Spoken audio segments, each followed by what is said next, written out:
구독과 좋아요는 큰 힘이 됩니다. 네, 오늘부터 마가복음에 대해서 차근차근 함께 공부하면서 은혜 받고자 합니다. 먼저 마가복음을 공부하기 전에 서론격으로 마가복음의 저자와 또 마가복음이 기록된 당시의 사회적이나 정치적인 배경에 대해서 살펴보고 또 그 다음에 이 마가복음이 기록된 목적이 무엇인가, 여기에 대해서 먼저 서론격으로 공부해 보겠습니다. 그럼 마가복음의 저자는 바로 글자 그대로 마가가 마가복음의 저자입니다. 이 마가는 베드로와 함께 다니면서 베드로의 설교를 통역하는 통역관이었습니다. 그리고 마가의 어머니가 예루살렘에서 상당한 부를 축적한 과부 마리아입니다. 그 다음에 사도 바울의 동역자였던 바나바의 조카입니다. 바로 이렇게 마리아의 아들이고 베드로의 통역관이고 바나바의 조카였던 마가가 마가복음을 기록했는데, 이 기록된 연대는 베드로가 로마의 네로 황제의 극심한 기독교 탄압 정책에 의해서 AD 67년에서 68년 사이에 베드로가 죽었습니다. 베드로가 죽고 난 다음에, 순교하고 난 다음에 이제 바로 이 마가복음을 기록한 것 같으니까 대충 한 AD 70년 이전에 69년에서 70년 사이에 이 마가복음이 기록된 것으로 생각됩니다. 수신자는 이제 초대교회 성도들과 이방인들을 상대로 해서 이 마가복음을 기록했고, 다음에 이 마가복음이 기록된 그 당시의 사회적이나 정치적인 배경은 BC 40년경에 유대왕 헤롯이 로마와 동맹을 맺고 허락을 받아서 갈릴리 지방과 베레아를 다스리고 있었습니다. 그 다음에 유대와 사마리아와 이두메는 로마 제국의 총독인 본디오 빌라도에 의해서 통치되고 있었습니다. 그러나 모든 것은 다 로마의 철저한 통제 아래 정치를 하고 있었습니다. BC 63년경에 폼페이우스 로마 장군이 예루살렘을 점령한 후에 유대인들은 세금을 이제 로마에다가 바치고 있었습니다.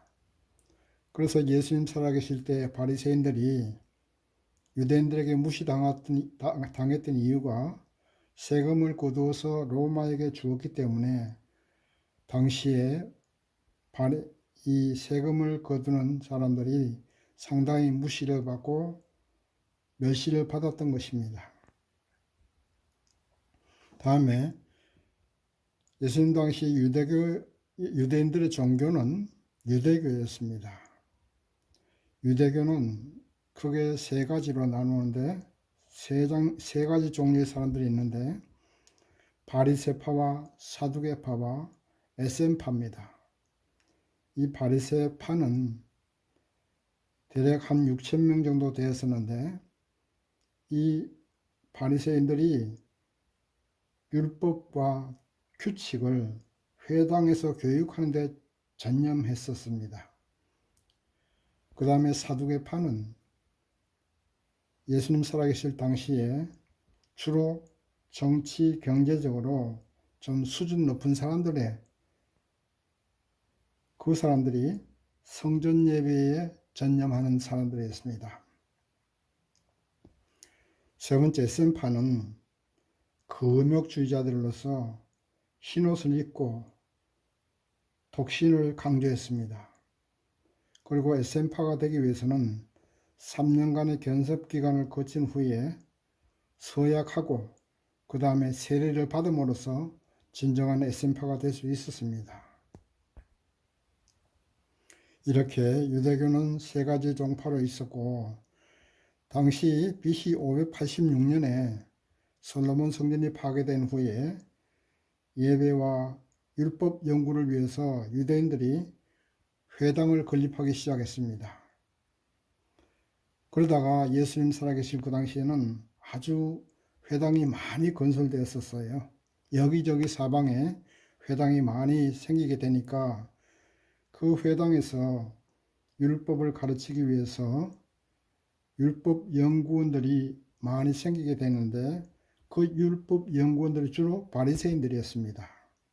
네, 예수님 당시에 마가복음을 기록한 목적이 뭐냐 하면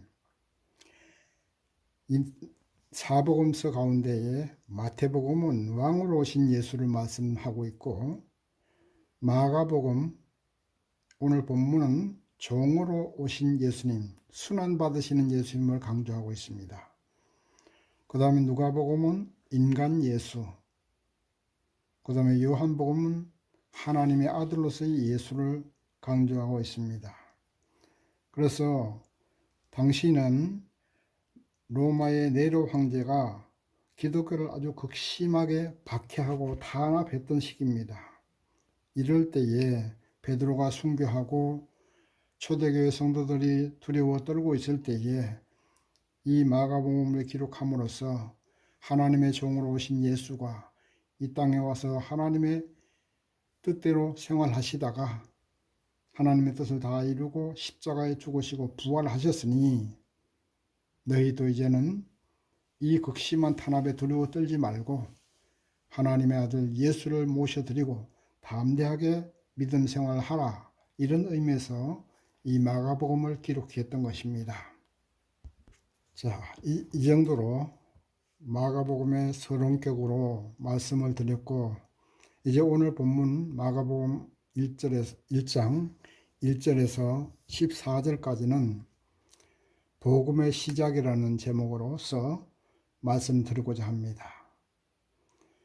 오늘 본문 1절에서 4절까지 보면 하나님의 아들 예수 그리스도의 복음의 시작이라 이렇게 기록되어 있습니다.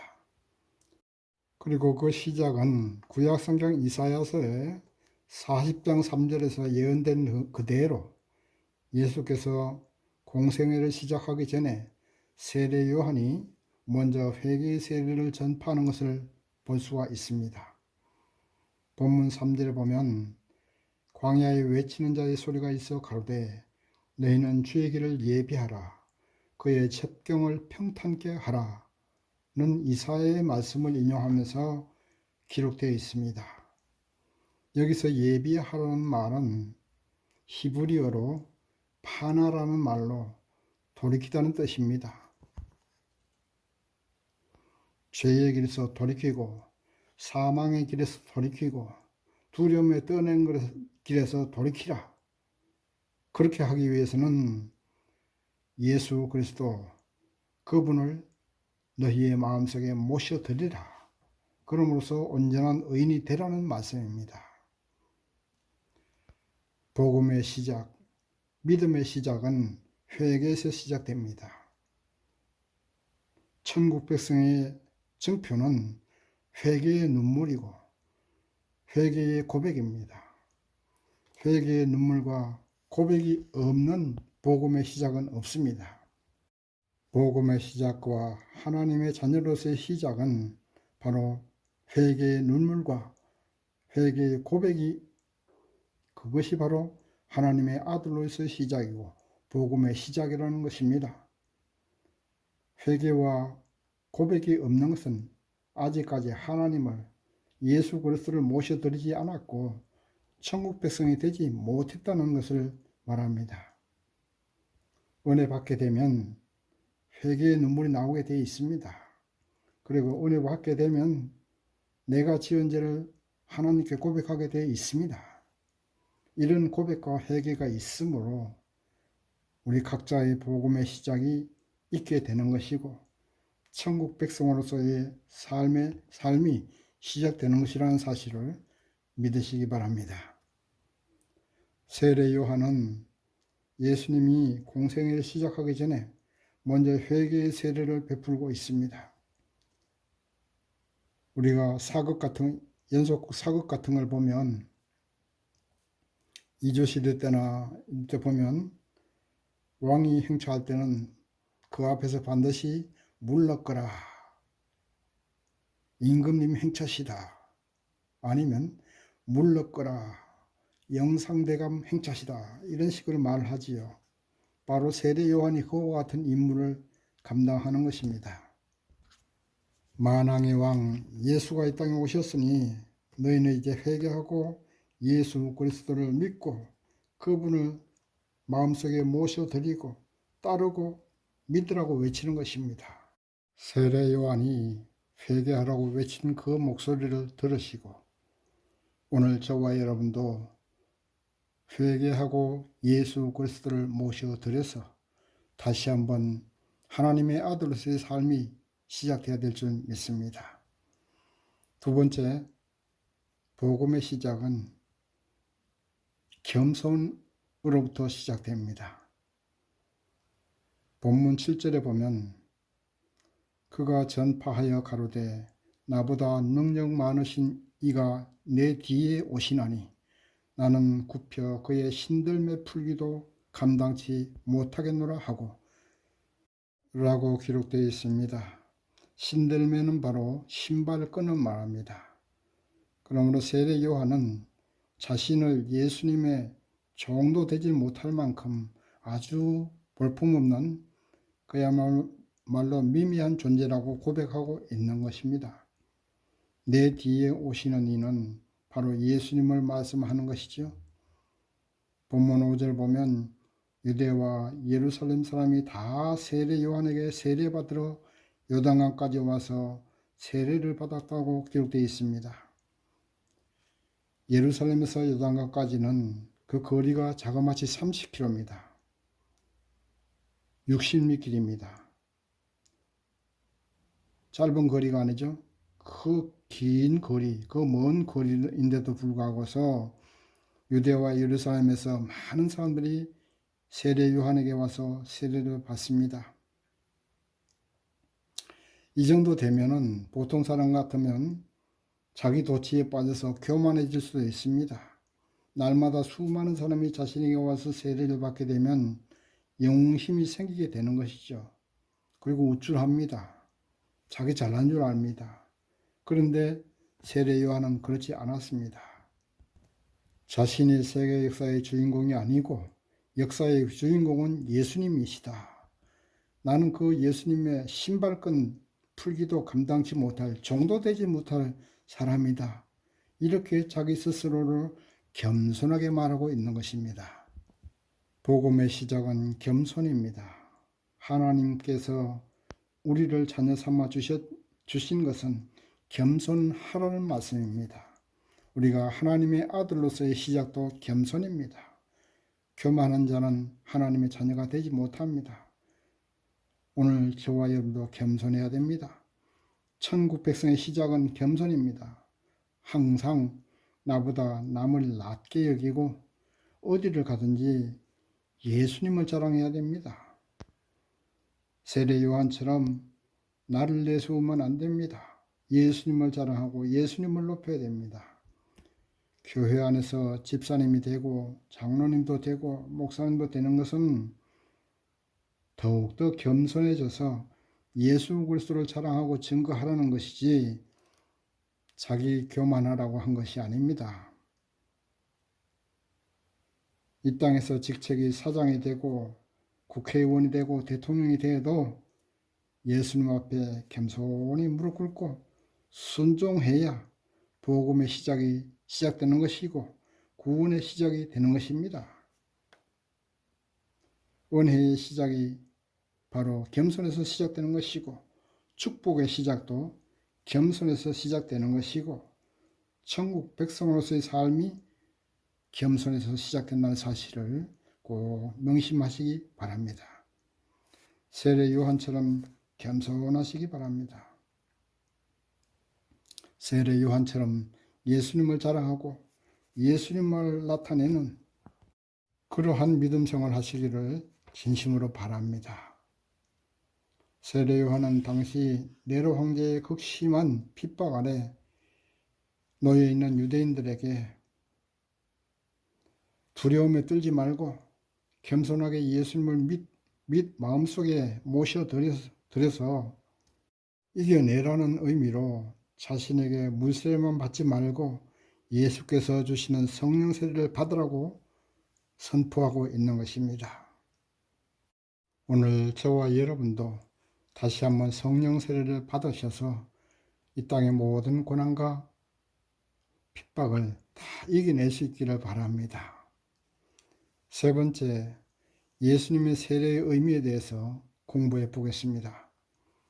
본문 말씀 9절 말씀 보시면 예수께서 갈릴리 나사렛으로부터 와서 요단강에서 요한에게 세례를 받으시고 이렇게 기록되어 있습니다. 세례는 죄를 회개하고 죄를 씻는 의미가 있습니다. 예수님은 성령으로 잉태되었기 때문에 죄가 없습니다. 죄가 없는 하나님의 아들입니다. 그러므로 세례를 받지 않아도 돼요. 그런데 왜 예수께서 세례를 받으셨을까? 그것은 바로 우리 인간을 구원하기 위해서는 인간과 똑같이 되어야 됩니다. 예수님은 장차 우리의 속죄의 제물로 십자가를 지고 죽어야 되는 속죄의 제물이 되기 위해서는 인간과 똑같이 되셔야 인간을 대신할 제물이 되는 것입니다. 그래서 예수님은 세례를 받으셨던 것입니다. 또한 예수께서 세례 받으신 이유는 하나님의 목적을 이루기 위해서입니다. 아담의 범죄 이후에 모든 사람은 사망으로 죽을 수밖에 없는 운명입니다. 그래서 하나님은 이와 같은 인류를 구원하기 위해서 직접 독생자를 이 땅에 보내신 것입니다. 이와 같은 하나님의 목적을 이루시기 위해서 하나님의 뜻을 순종하기 위해서 세례를 받으신 예수님이십니다. 예수께서 이렇게 자기를 부인하고 철저하게 하나님의 뜻을 이루기 위해서 순종한 것처럼 오늘 저와 여러분도 예수님을 따르는 저와 여러분 아닙니까? 그렇다면 철저하게 나를 부인해야 됩니다. 철저하게 내 생각, 내 의견 다 버리십시오. 부인하십시오. 오직 하나님의 뜻을 앞세우고 하나님의 목적을 이루어 드리는 그러한 삶을 사셔야 될 줄 믿습니다. 그다음 네 번째, 예수님의 세례 받으신 후에 어떤 일이 일어났는가에 대해서 보겠습니다. 본문 말씀 10절에 보시면 곧 물에서 올라오실 때에 하늘이 갈라짐과 성령이 비둘기같이 자기에게 내려오심을 보시더니 이렇게 기록되어 있습니다. 예수님의 눈이 달라지셨던 것입니다. 세례받고 난 이후에 예수님의 눈이 달라지셨어요. 세례받고 나시니까 하늘이 갈라지는 것이 보이고 성령이 비둘기같이 자기에게 내려오시는 것을 볼 수가 있었습니다. 복음의 시작은 우리의 눈이 열려야 됩니다. 지금까지는 세상만 보이는 것이 성령 세례 받고 나면 십자가가 보여야 됩니다. 부활하신 예수 그리스도 그분을 보여야 됩니다. 보셔야 됩니다. 초대교회의 마가의 다락방에서 모든 성도들이 일심으로 기도할 때에 성령이 불의 혀와 같이 각 사람에게 임했다고 했습니다. 오늘 저와 여러분도 성령 세례 받으셔야 됩니다. 그래서 예수님의 눈처럼 하늘이 보이고 예수님이 보이고 하나님의 음성이 들리고 성령님의 인도하심이 보이셔야 됩니다. 보여져야 됩니다. 본문 11절에 보시면 하늘로서 소리가 나기를 너는 내 사랑하는 아들이라 내가 너를 기뻐하노라 하시니 이렇게 기록되어 있습니다. 예수께서 하나님의 음성을 들으신 것은 아닙니까? 오늘 저와 여러분도 성령 세례 다시 한번 받으시고 너는 내 사랑하는 아들이라 너는 내 것이다. 이와 같은 하나님의 음성을 들으시기 바랍니다. 하나님이 기뻐하시는 하나님의 자녀가 되시기를 바랍니다. 하나님이 기뻐하시는 자녀가 되어야지 하나님을 근심하게 하는 자녀가 돼서는 안 되겠지요. 그 다음 오늘 본문 말씀 12절에서 13절을 보면 성령이고 예수를 광야로 몰아내신지라 광야에서 40일을 계셔서 사단에게 시험을 받으시며 들짐승과 함께 계시니 천사들이 수종 들더라. 이렇게 기록되어 있습니다. 예수께서 세례받고 나자 바로 영광의 길이 아닌 고난의 길로 인도하시는 하나님을 볼 수 있는 것입니다. 광야로 인도하셨던 것입니다. 광야에는 사람이 없습니다. 외로운 곳입니다. 들짐승들이 있고 배고픔이 있는 곳이 광야입니다. 이것처럼 하나님을 믿고 예수님의 자녀가 되면 영광의 길이 아닙니다.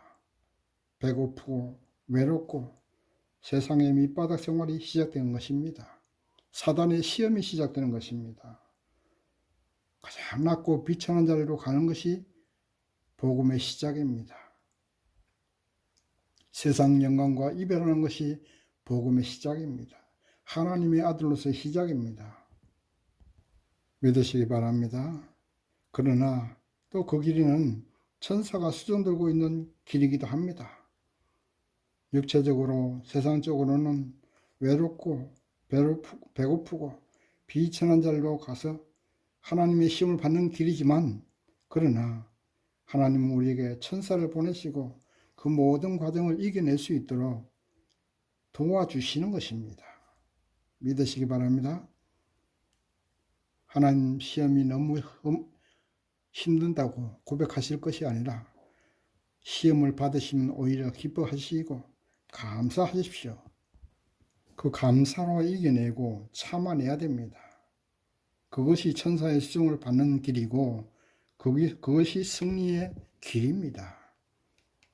많은 사람들이 예수를 믿으면 복받고 성공하는 것으로 착각합니다. 그렇습니다. 사실은 예수를 믿으면 복받고 성공합니다. 그러나 그 전에 광야 40일의 훈련기간이 있다는 사실을 꼭 명심하시기 바랍니다. 사단의 시험기간을 거쳐야 됩니다. 40일의 광야 생활 없는 복음의 시작은 없습니다. 40일의 광야 생활 없는 천국 시민으로서의 시작은 없습니다. 저와 여러분도 광야 40년의 영광의 고난을 감사하게 받을 수 있는 믿음의 성도가 되어야 될 줄 믿습니다. 이제 말씀을 맺겠습니다. 네로 황제의 극심한 탄압과 핍박과 환난 가운데서 베드로도 죽고 예수님의 제자들도 다 죽고 믿음이 흔들리는 초대교회 성도들에게 마가는 본문 마가복음을 기록하면서 그들에게 말씀하고 있는 것입니다. 하나님의 아들이신 예수 그리스도 그분이 이 땅에 오셨다. 이제는 두려움에 떨지 말고 회개하고 두려움의 길에서 회개하고 죄의 길에서 회개하고 모든 죄를 회개하고 그리고 겸손해라. 그리고 예수 그리스도를 마음속에 모셔드리고 그분이 오셨으니 하나님의 아들이 오셨으니 그분께 겸손히 순종하고 그분의 말씀대로 따르라. 하나님의 하나님이시면서도 하나님의 아들로 우리 인간과 똑같이 오신 예수님 그분이 순종하고 세례받고 광야의 시험을 이겨낸 것처럼 네로 황제의 무서운 핍박도 이겨내자. 그리고 승리하자. 천사의 수용을 받는 믿음 생활을 시작하자. 이런 말씀입니다. 오늘 저와 여러분도 외롭고 힘들고 배고프고 멸시받는 이 세상의 광야 생활을 잘 참아 견뎌내시기 바랍니다. 그래서 승리하시기 바랍니다. 그리고 너는 내 사랑하는 아들이라는 하나님의 말씀, 하나님의 음성을 들으시고 하나님의 인정을 받으시고 천사들의 수종을 받을 수 있기를 주님의 이름으로 축원합니다. 아멘.